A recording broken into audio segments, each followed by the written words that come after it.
They called her a liar before she ever opened her mouth. The room was filled with polished brass, crisp uniforms, and the weight of authority that came from decades of command. Marine generals sat in a semicircle, eyes sharp, patience thin. At the center stood a woman in a plain service uniform, hands at her sides, posture steady, face calm. She did not look like someone about to challenge power. She looked like someone who had already survived worse. Asterisk, what city are you watching from today? If this story resonated with you, hit subscribe for more real stories about extraordinary people. Her name was Commander Elise Ward. Though almost no one in that room knew it yet, she had been invited to speak at a classified joint briefing, a rare gathering where Marine leadership evaluated cross-branch operations. The purpose was simple on paper: assess lessons learned from recent overseas missions, share combat data, improve coordination. But the moment Elise introduced herself, the air shifted. She was young for her rank, calm in a way that unsettled people who relied on intimidation. And most of all, she was a woman standing alone in a room dominated by Marine generals who had spent their lives proving toughness through volume and force. The setup began weeks earlier. On a desert base half a world away, Elise had spent most of her career in the shadows. No press, no interviews, no public commendations. Her missions did not end with parades or speeches. They ended with silent extractions, sealed reports, and names that never made the news. She was attached to a Navy unit that officially did not exist. Her designation was rarely written down. Her work involved surgical precision, intelligence coordination, and when required, lethal force applied without hesitation. She did not talk about it. She did not need to. But during the joint operation under review, a Marine battalion had taken unexpected losses.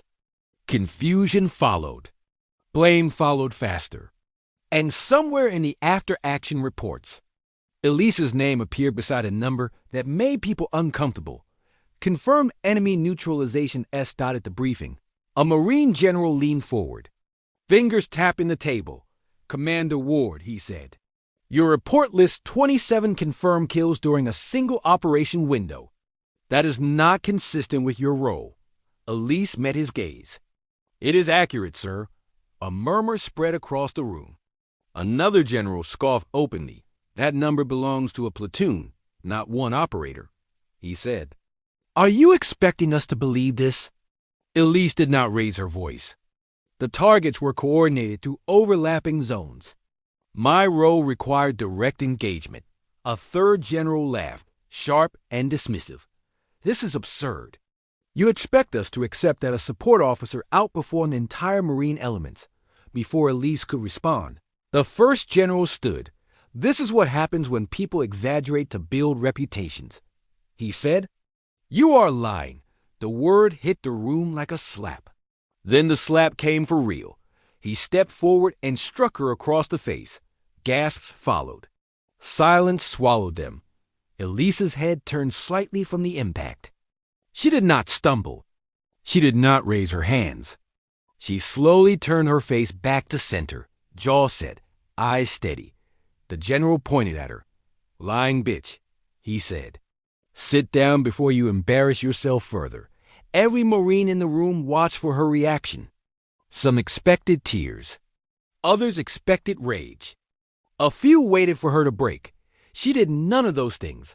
Elise straightened her shoulders and spoke. "Sir, with respect, you asked for accuracy. I provided it. Another general slammed his hand on the table. Enough. We'll lower your tone when addressing Marine command." Elise nodded. Once understood. She reached into her folder and placed a single document on the table. "This is the unredacted mission log," she said. "It includes biometric confirmation, drone footage timestamps, and command authorization signatures." The first general laughed again. "You think paperwork makes fantasy real?" Elise looked directly at him. "Sir, fantasy does not survive body cam footage." The room shifted. A Marine intelligence officer at the back cleared his throat. "Generals, permission to verify." The first general waved him off. "We are not wasting time on this nonsense," Elise continued, her voice even. "The number startled you because you assumed the operation followed conventional engagement patterns. It did not. The enemy had fortified a choke corridor. My team was inserted behind their perimeter. When the ambush collapsed, the engagement window lasted 9 minutes. She paused, not for effect, but because the facts required space. I was the only operator with a clear line of sight to the command node. Every target I engaged was armed, confirmed hostile, and clear by rules of engagement." The second general leaned forward. Eyes narrowed. "What unit trained you to?" "Perform like that," Elise answered without pride or apology.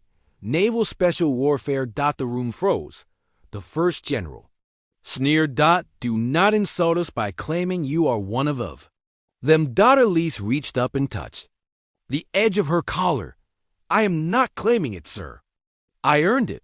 The intelligence officer stepped forward again, holding a tablet now. "Generals, the footage is live in the secure feed. The signatures check out. The call sign matches a Tier 1 asset attached under. Navy authority." The silence became heavy. The general who had struck her looked suddenly unsure. Elise continued, not looking at him, but at the room.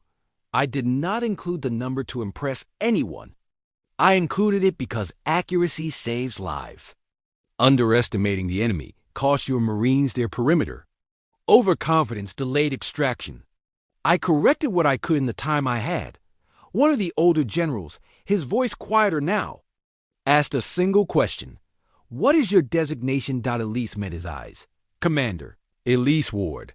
Call sign Raven 6. Attached operator. Naval Special Warfare Development Group." The words landed without force. They did not need it.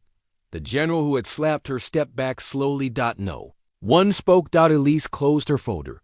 "I will accept disciplinary review for tone or protocol if required.